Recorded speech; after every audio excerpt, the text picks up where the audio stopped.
Doctor Yunus সাহেব, আপনি ভাই মুফতি আলী হাসানুজ্জামান, তাদেরকে আপনি প্রতিহত করেন। এই দেশের মানুষ, এই সংস্কার শব্দটা আমার মনে হয় বর্তমান বাংলাদেশে সবচাইতে বেশি অপব্যবহারের শিকার হওয়া শব্দ।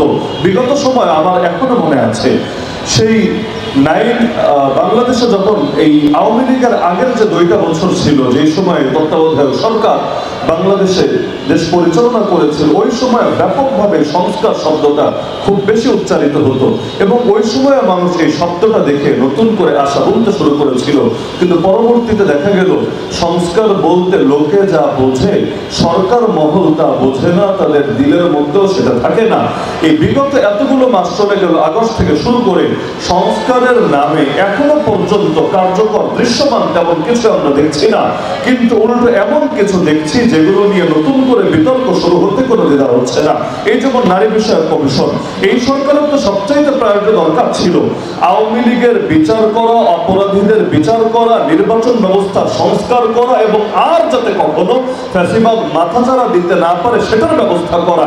এদের কি ঠেকাটা পড়লো হঠাৎ করে এই নারীবাদীগুলোকে খেপিয়ে দিয়ে এদেরকে সমস্ত নারীদের প্রতিনিধি সাব্যস্ত করে এই সংখ্যাগরিষ্ঠ মুসলমানের কলিজায় আঘাত করা এবং ধর্মানুভূতিতে আঘাত করে মুসলমানদেরকে রাস্তায় নামতে বাধ্য করা।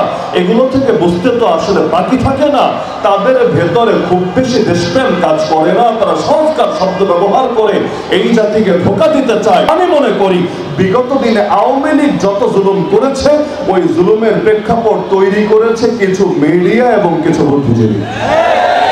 সুতরাং ওই সমস্ত মিডিয়ার বুদ্ধিজীবীদেরকেও যদি বিচারের আওতায় না আনা হয়, শুধুমাত্র আওয়ামী লীগকে বিচারের আওতায় আনা হয়, আমি গ্যারান্টি দিয়ে বলতে পারি 2 দিন পর আর এক আওয়ামী লীগ তৈরি হবে, 3 দিন পর আর এক আওয়ামী লীগ তৈরি হবে। মানে নাম হয়তো ভিন্ন হবে কিন্তু একই চরিত্রের লোক আবর্তিত হবে, যার কিছু কিছু নমুনা ইতিমধ্যে পর্যন্ত দেখা যাচ্ছে। এই বাংলাদেশে সাদা আর কালোর মধ্যে বর্ণবাদ চলে না, কিন্তু এই বাংলাদেশের এক ধরনের বর্ণবাদ, শ্রেণী বৈষম্য আর রেসিজম চলে। এক হলো ফ্যাসিস্ট আর এক হলো রেসিস্ট।